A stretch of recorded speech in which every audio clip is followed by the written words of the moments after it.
बघा मराठी शब्दामध्ये जर शेवटी वेलांटी आली किंवा उकार आला तर कितवा द्यायचा?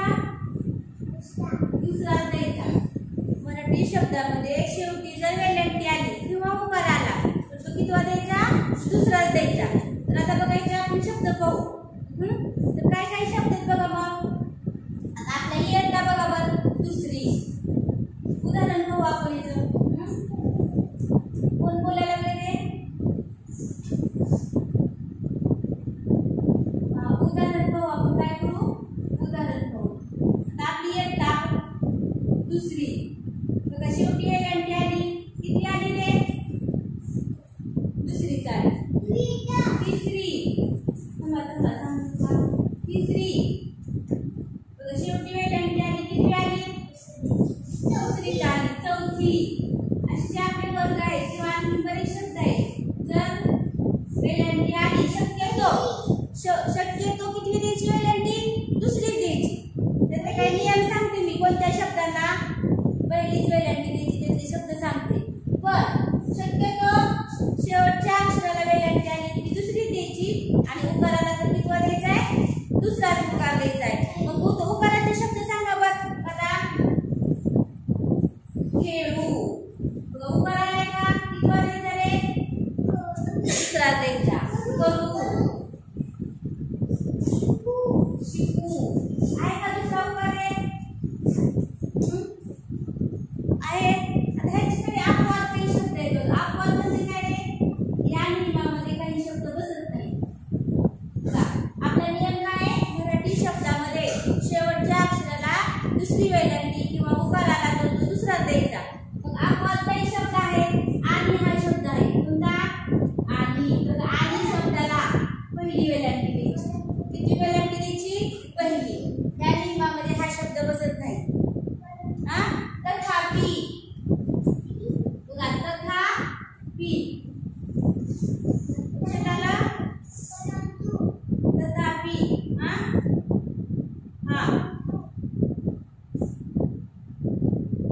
परंतु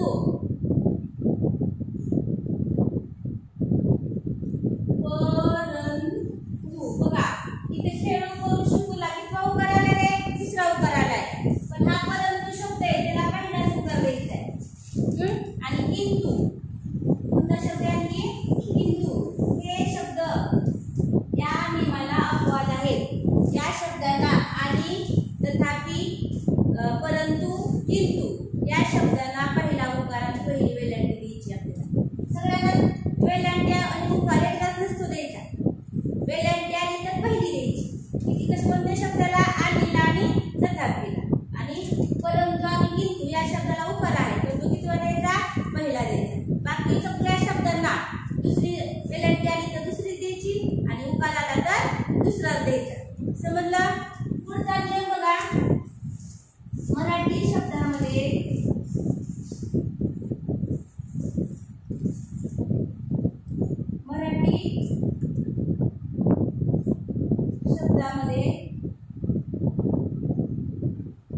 दुसरा नियम बघा.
पहिला नियम दुसऱ्यांदा घेतला, दुसरा नियम तिसऱ्यांदा घेतला किंवा शेवटचा नियम पहिल्यांदा घेतला तरी काही फरक पडत नाही. आपल्याला फक्त आपली वेलांटी आणि उकार बरोबर आला पाहिजे. बरोबर आहे. बघा मराठी शब्दामध्ये मराठी शब्दातील किंवा शब्दामध्ये पण जमते. मराठी शब्दामध्ये अनन्या सांग शेवटचे अक्षर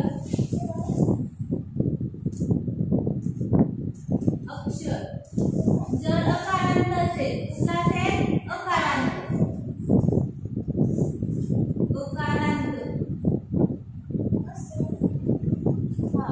अकारांत असेल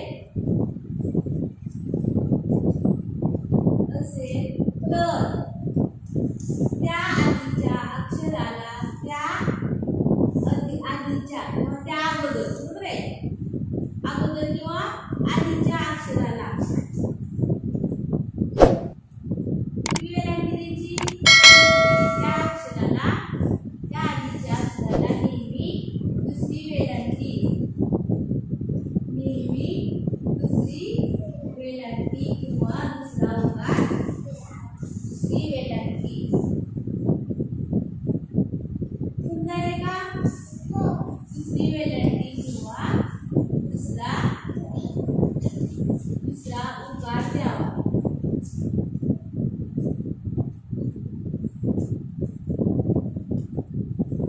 समृद्धी लक्षात राहिले. समृद्धी बघा काय नियम सांगलेला आहे. मराठी शब्दामध्ये शेवटचे अक्षर अकारांत म्हणजे काय साधा अक्षर ज्याला काना नाही वेलांटी नाही उकार नाही असं साधा अक्षर जर आलं कुठं आलं पण शेवटी तर त्याच्या आधी जर वेलांटी आली किंवा उकार आला तर तो कितवा द्यायचा दुसरा उकार द्यायचा दुसरी वेलांटी द्यायची. तर तुम्हाला मी काही शब्द सांगते उदाहरणासाठी. बघा उदाहरणासाठी काही शब्द मी तुम्हाला देते.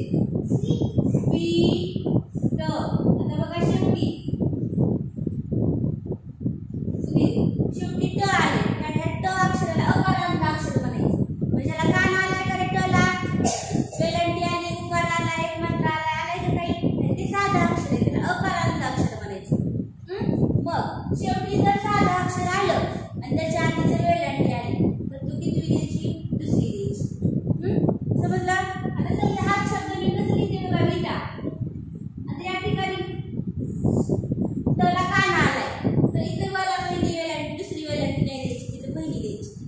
इथे तर हे साधे अकारांत अक्षर आहे म्हणून त्याच्या आधी वेलांटी आली तर ती दुसरी दिली. पण इथं ट आहे का टा आहे म्हणलं रे इथं काय आहे टा म्हणून त्याच्या आधी वेलांटी आपल्याला पहिली द्यायची. समजलं. आता परत बघा वीर शब्द शेवटी तर र कसला आलेले अकारांत र आले साधं र आले तर त्याला दुसरी त्याच्या आधी वेलांटी आली दुसरी दिली.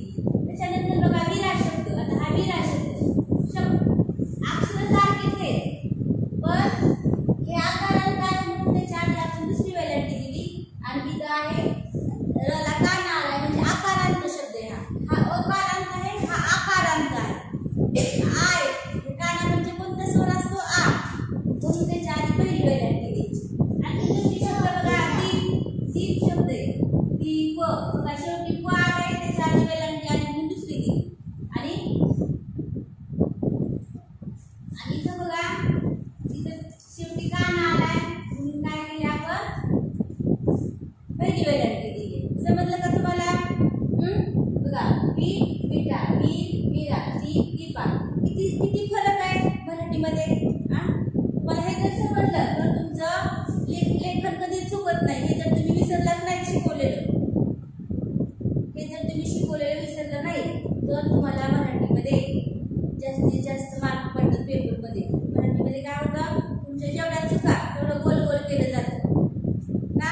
ते व्याकरणदृष्ट्या तुमची वेलांटी उकार जर चुकले तर मग ते शब्द तुमचा बरोबर वाचायला जरी बरोबर असला तर तो लेखनात चुकलेला असतो. कळलं का? त्याच्यानंतर बघा पुढचा कोणता शब्द आहे. आता उकाराचे शब्द घेऊ आपण. आता बघा कीड एक आहे. कीड बघा किडा कीड आणि किडा. समजलं. आता उकाराचे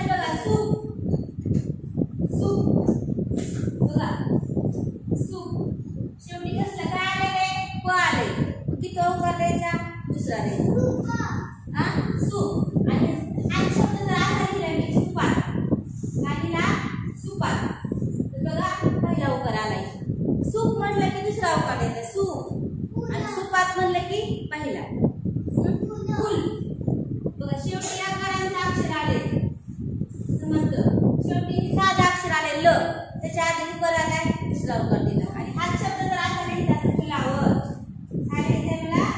फुलावर. फुलावर बघा, फुलांवर. किती उकार दिला इथं बघा. इथं फू पण पहिल्यांदाच आले, इथं पण फू आले, पण इथं दुसरा उकार दिलाय, इथं पहिला दिलाय. हे नियम लक्षात ठेवायचे. हा समजलं? हा रूप.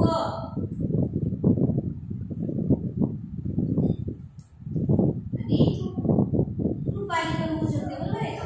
हा रूपाली. हा रूपाली, तूप, तुपात, तुपावर, बरोबर आहे? तूप आणि तुपात.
रस्व म्हणजे कसला?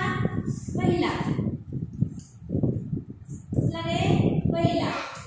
रस्व द्यावा म्हणजेच पहिली वेलांटी किंवा पहिला उकार द्यायचा. मराठी शब्दामध्ये शेवटचं अक्षर जर दीर्घ असेल, जर आपण त्याच्यासाठी आपल्याला दीर्घ अक्षर माहिती पाहिजे कोणते ते. दीर्घ स्वर, ऱ्हस्व स्वर आणि दीर्घ स्वर माहित पाहिजे. हे बघा आता ऱ्हस्व स्वर. एक मिनिट थांबा. ऱ्हस्व स्वर. आनंद सांग ऱ्हस्व स्वर.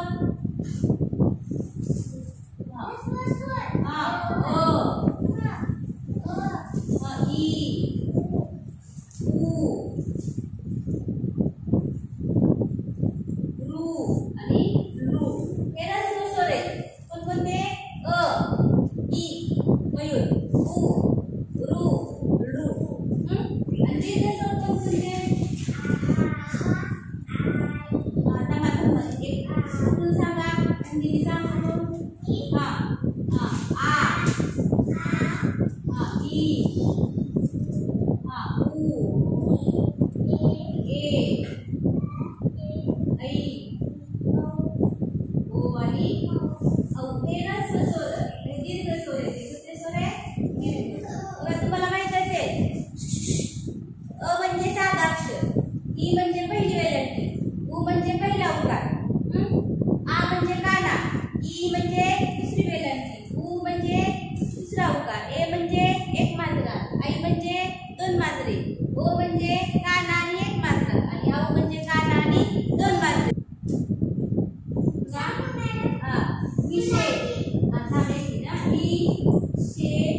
येणारे नियम लक्षात ठेवा बघा. हा खूप महत्त्वाचा नियम आहे बघा. शे म्हणजे काय? एक मात्रा आलाय, ए स्वर आलाय शे, आहे की नाही? त्याच्या आधी जर वेलांटी आली तर ती कितवी द्यायची? पहिली द्यायची. दिली का पहिली मी? बघा हा एक मात्रा म्हणजे दीर्घ स्वर आहे हा शे. या श मध्ये ए हा स्वर मिळवलाय. हा गुलाबी. बघा लक्ष द्या. ला ला म्हणजे काय रे? आ. ला म्हणजे काय? ल मध्ये कोणता स्वर मिळवलाय? आ हा दीर्घ स्वर आहे आणि म्हणून त्याच्या आधी जर उकार आला तर तो पहिला द्यायचा. हा सीता.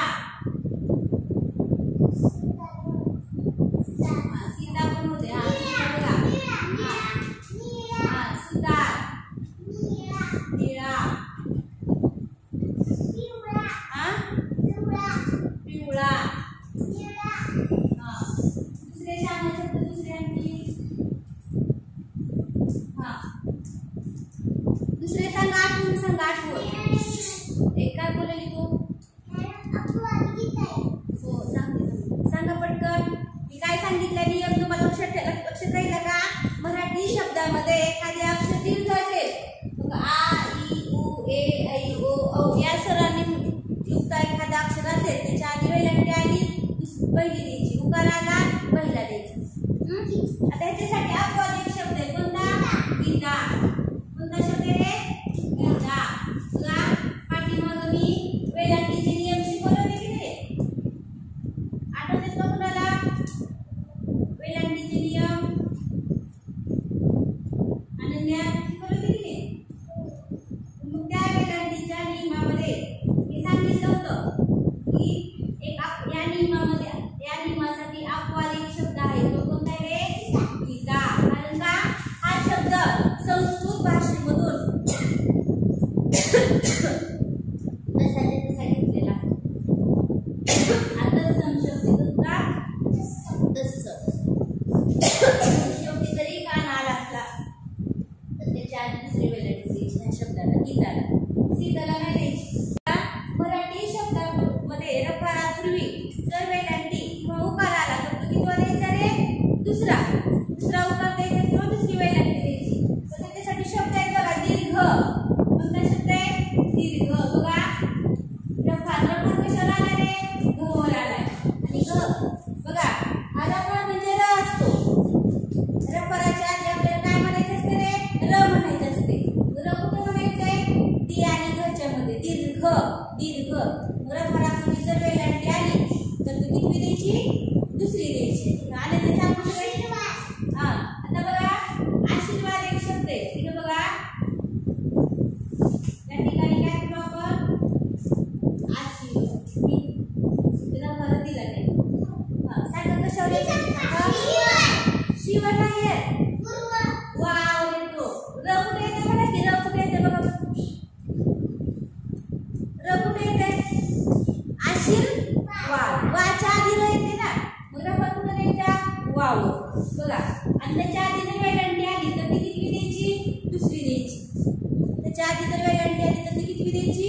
दुसरी द्यायची. आता सूर्य शब्द सांगा. कितवा उकार द्यायचा रे? बघा रफर आलाय. रफराच्या आधी सु आलाय. सु कितवा उकार द्यायचा? दुसरा द्यायचा. बघा रफराच्या आधी उकार आला तर तो कितवा द्यायचा? दुसरा द्यायचा. तीर्थ. तीर्थ बघा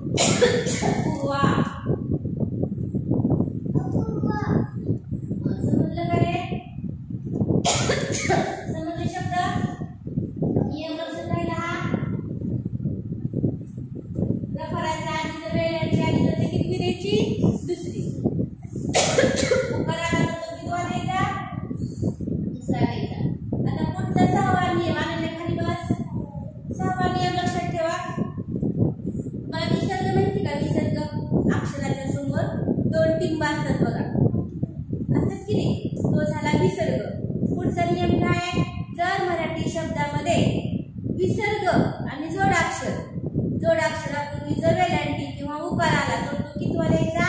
दुसरा, पहिला द्यायचा. कितवा द्यायचा? बघा, मराठी शब्दामध्ये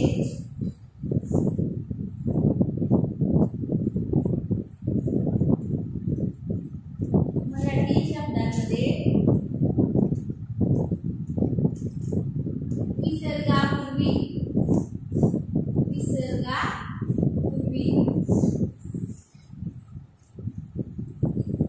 किंवा जोडाक्षरापूर्वी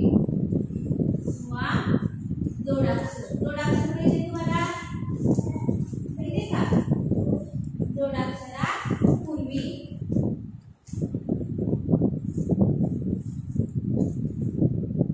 वेलांटी किंवा उकार आला असेल तर वेलांटी किंवा उकार आला असेल तर तो नेहमी द्यायचा? ह्रस्व द्यायचा.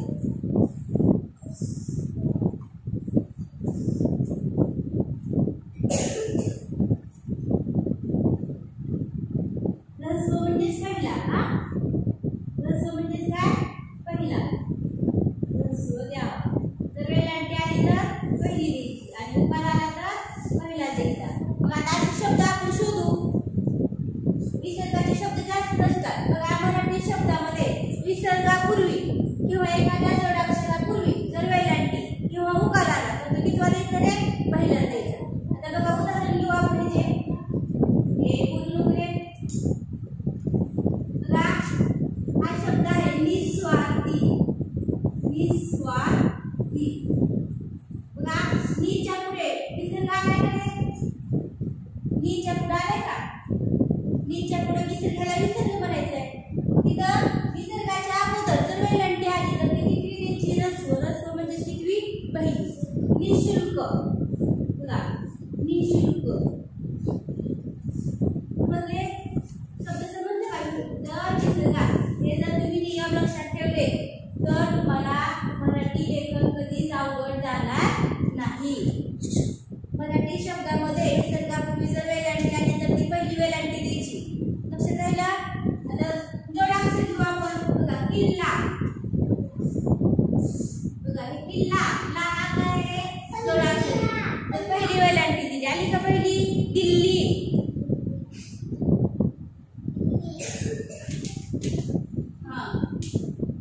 बघा, जोडाक्षरापूर्वी वेलांटी आली ती कितवी दिली?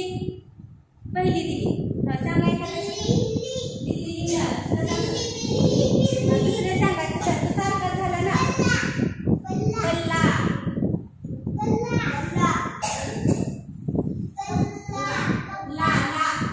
पल्लाला कुठे वेलांटी आहे रे?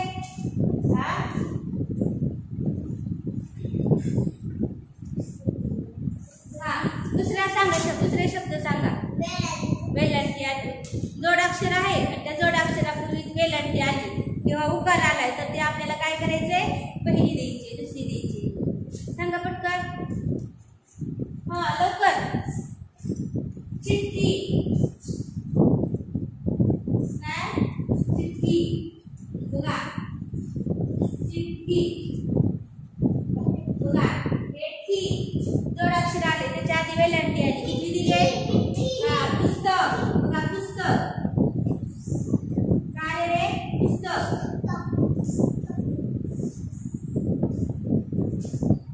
लक्ष द्या तुम्ही सगळं व्यवस्थित. बघा, पुस्तक.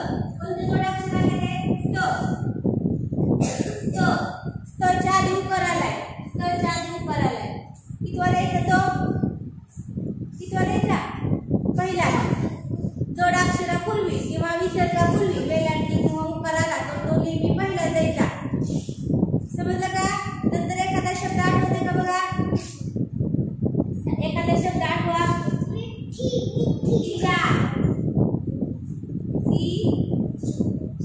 बघा, च्या आले. याच्या आधी कोणती वेलांटी आली? पहिली. तुम्ही. बरोबर आहे.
जर वेलांटी किंवा उकार आला, वेलांटी किंवा उकार आला, कोण सांगते किती द्यायचं ते? वेलांटी किंवा उकार आला, सांगितले बऱ्याच वेळेस सांगा. वेलांटी किंवा उकार आला तर तो नेहमी किती द्यायचा रे? सांगा. तो नेहमी द्यायचा, ह्रस्व द्यायचा. नेहमी ह्रस्व द्यावा. ह्रस्व म्हणजे किती? पहिला ह्रस्व द्यावा. उदाहरण आठवतात का तुम्हाला? काही वेलांटी आणि उकार असलेले त्याच्यावर अनुस्वार असावा. बघा उदाहरण पाहू आपण. काय नियम सांगतो मराठी शब्दामध्ये? जर एखाद्या अनुस्वार असलेल्या अक्षराला जर वेलांटी आली किंवा उकार आला तर तो किती द्यायचा? पहिला द्यायचा. ह्रस्व म्हणजे पहिला, दीर्घ म्हणजे दुसरा. आता शब्द बघू आपण. चिंता.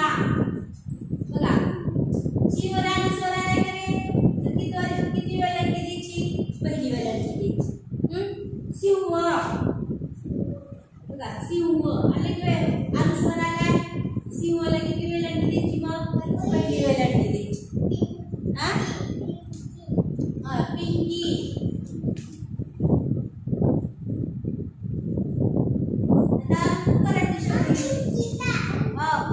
अंकिताला वेलांटी नाही. सुंदर. बघा सुंदर. लक्ष द्या. सुला उकार आलाय का रे? आणि वर अनुस्वार किती द्यायचा? पहिला उकार द्यायचा. अंकिता. अवर अनुस्वार. सांगा आणखी एखादा शब्द.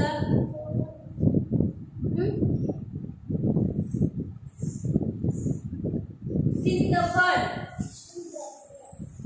गावाचं नाव आहे सिंदफळ. सिंदफळ. लक्षात राहिलं तुम्हाला? जर मराठी शब्दामध्ये अनुस्वारयुक्त शब्दाला जर वेलांटी आली किंवा उकार आला तर तो किती द्यायचा? वेलांटी आली तर पहिली द्यायची, उकार आला तर पहिला द्यायचा. अशा प्रकारे आज आपण वेलांटी आणि उकाराचे नियम पाहिलेले आहेत. हे वेलांटी आणि उकाराचे नियम शिकवलेले लक्षात ठेवायचे, विसरायचे नाही. वेलांटी आणि उकाराचे नियम सारखेच आहेत म्हणून मी हा भाग घेतलेला आहे आज. वेलांटी आणि उकाराचे नियम सारखेच आहेत, वेगळे नाही. फक्त वेलांटी आली की वेलांटी द्यायची, उकार आला तर उकार द्यायचा. एवढंच लक्षात ठेवायचं. हे नियम लक्षात ठेवायचे. घरी गेल्यानंतर तुम्ही काय करा? हे नियम 7 नियम आहेत का ते वाचा. 5 वेळेस वाचा. किती वेळेस वाचा? 5 वेळेस वाचा. आणि हे शब्द आहेत का?